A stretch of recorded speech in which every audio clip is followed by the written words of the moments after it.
Film heylelam yüz verdi. Anlaşla Karaganda Beijing'de siyasi özgürlük yüz verdi. Jungo eğer krizisке duçarı oldu mu?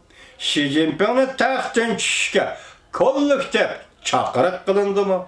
Aptori yaşasın Jungo halkı yenildiler. Bir gecede peyda boğan torbiti ma o kızım. 10. ayının 14. günü yutu.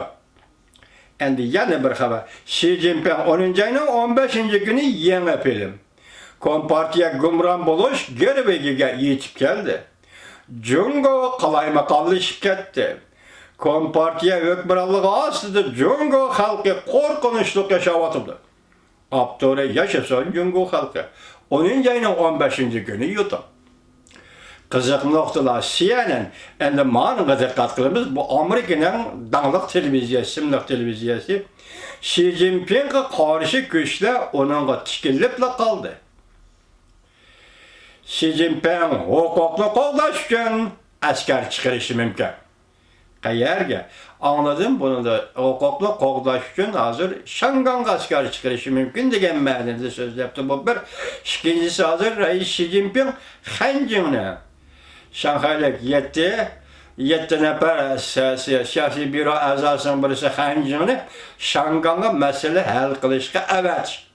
Demek Hanjing Şangang'da mesele hal kılalmay qaytip kelse vaqtı nem buldu taştak göl buladı o kızım. Demek siyasi büronun bir nefer azası Şangang'a verip Şangang meselesini hal kılalmay qaytip geldi degen gep. Bu adam kim? O siyasi büronun 7. 6. azası emas taştak göl buladı. Hiç vaqtı takımı yoğunaydı. Hiç takımı yoğunaydı. April'de haberler 10. ayının 15. günü yutu. Özgür oldu mu? Ündeş. Liuhu Amerika Jungo kelişimi tamamlanan idi. Liuhu Amerika Jungo soğudu kelişimin tamamlanan idi. Xi Jinping yeni bereketim yeni oldu mu? Siyasi büroda bir kişi solga buraldı. Kim ekenligine malum. Demek bir sol çıkıyapta durup hazır Xi Jinping'i tenkit kılıvatıdı degen gep. 200 bin kişi namayışga, yığılışga katnaştı Şangang'da. Çinpok'un 10. ayının 15. günü yutu. Kamlaşmağan bir gep oldu. Amerika Jungo birinci katımla soğudu kelişimi emelden kaldırılışı mümkün. Lekin bu katım Prezident Trump köpçüket. Jiang Xinji 10. ayının 15. günü yutu. Endi Jiang Xinji'nin muşu haberinde nime mezmunlar var? Şuna kadar katkılan vatandaş, hürmetli vatandaş. Duvi ahbaratı haberdar kişiler mondak dedi. Jungo taraf yani söhbet kılışını talep kıldı. Liuhu muşu ayının ahırda yani Amerika gelişi mümkün. Çünkü Jungo 40 milyar 50 milyar dolarlık Amerika'nın yezilik mesulatlarını setip ilişkin vade bagenti. Maliye Ministri bunu için mundak görsetti.